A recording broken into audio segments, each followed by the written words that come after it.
Hey guys, welcome back to the YouTube channel. This is going to be a really quick one from me and it's on skincare again, but you guys seem to love it, so you get it again. Quick one before I get started. If you are not, make sure to subscribe. So subscribe, press it down below, up, left, right, whatever you're looking at on your laptop, your computer, just make sure you subscribe, right? So today I'm going to quickly go over how best to try and prevent razor bumps and ingrown hairs. Now, off the bat, this is something that which affects people with curly hair. For my main focus, I'm going to be focusing on the face, but of course this is applicable to anywhere in the body.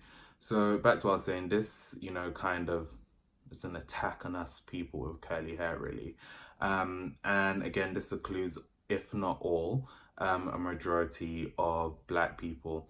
And I mean, first off, the biggest issue is that, when your hair is curly, because of the curl pattern, once you shave it, when it grows back, it's more often than not that it will grow back into your skin, causing ingrown hairs, leaving the skin to be irritated, and it's really uncomfortable because trying to get your fine boy on, trying to do fine boy, and it really messes you up. So for me, who just started getting facial hair last year, it was something that I really found difficult to deal with because I got a lot of scarring, a lot of ingrown hairs. Then I had to deal with it. I was just like shaving on top, or I was just trying to pick it out, and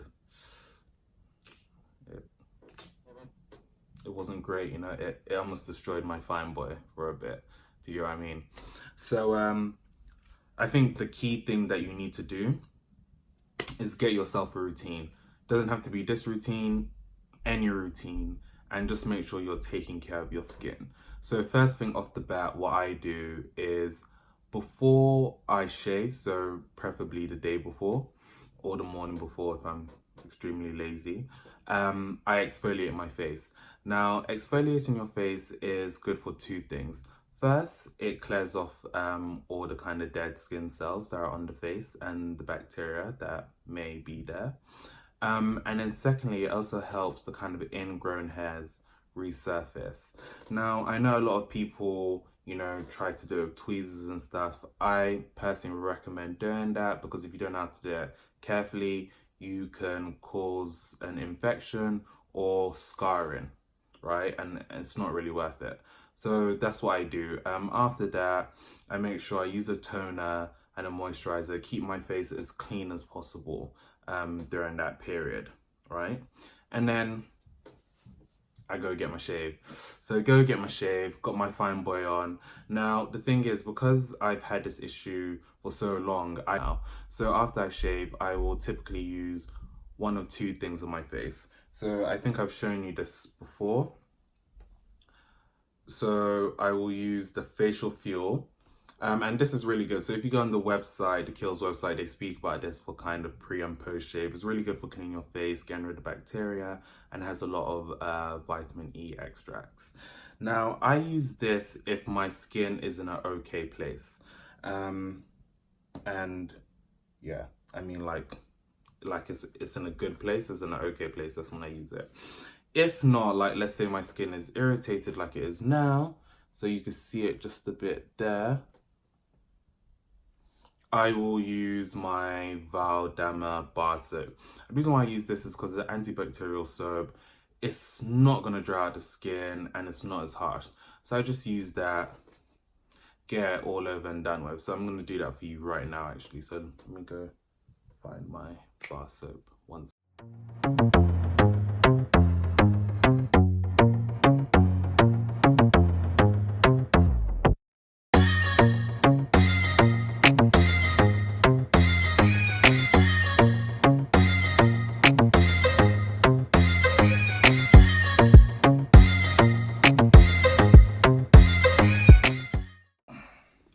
So, face clean.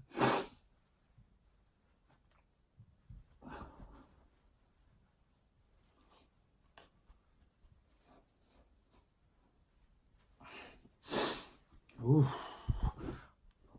Now buggy. Go. So you should see a considerable difference. My face is obviously drier. It's much cleaner, feels much smoother. And I can now see all these black dots. But yeah, so then, you know, after that, like I said, use a toner. So I've shown you this one before, alcohol free, the Kiehl's Cucumber Toner. Smack a bit of that on.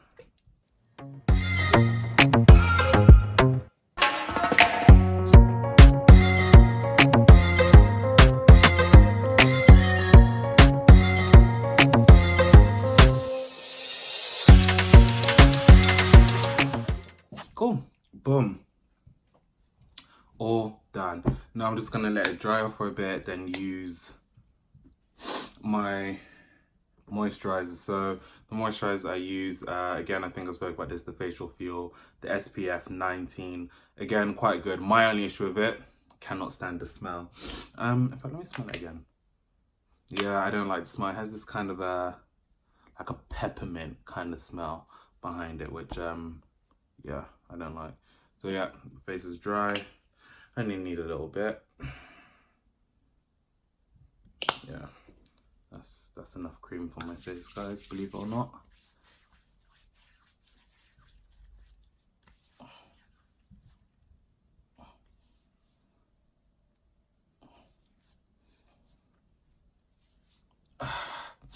Boom, there we go, moisturized. Now, what I do to kind of help with the soothing when my skin is irritated, and to kind of try and, if possible, you know, keep the irritation at bay and make it go, is the aloe vera gel. So this is from Holland & Barrett, and it's a gel-like substance. The reason why I like it is because it's extremely soft on your skin and it's not damaging at all. So you don't need a lot of it. Probably about that much will serve me for everything I want to do. And that's all I do. Apply it directly onto the place where there's this kind of irritation. You know, I know this side is fine. So even when, you know, the skin's not irritated, you can't take no chances.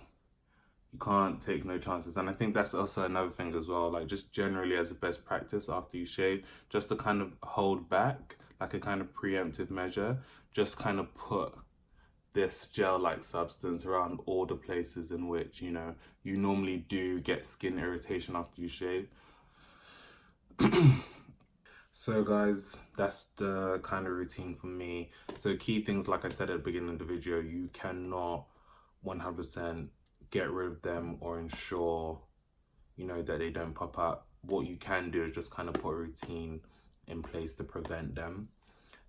Secondly, it doesn't need to be aloe vera. It could be coconut oil, tea tree oil. There are a wide range of things. I just don't use them because they're rather abrasive, or because I have sensitive skin, they kind of block my pores. So obviously you do what's best for you, do kind of what works best for your skin. Additionally, most people who kind of get ingrown hairs or irritation, as a result, start to get scarring, or for some people it kind of worsens their hyperpigmentation. I've got a video which I've done before this about kind of scarring and hyperpigmentation, so look into that. That really helps. Now, if you continue to get ingrown hairs, let your facial hair grow out, because the more it grows out, the less, you know, it's trying to go back into your skin. Let it grow out, see what happens, or, you know, kind of space your shaving, right? But I mean, again, it's just about finding out what works best for you, and all of that. So yeah, that's me. I hope you found this useful. This is something, like I said, I recently had to learn about, ever since, you know, my facial hair started coming through. And, you know, I think it's just something that a lot of people face, especially those with curly hair. And, you know, you just can't have people spoiling your fine boy for no reason, you know? You're a fine boy, and facial hair wants to come and scatter the place. It's just not possible. But yeah, so like I said, man, guys, subscribe, leave a comment, all of that. And I will tune in with you guys later. I'm really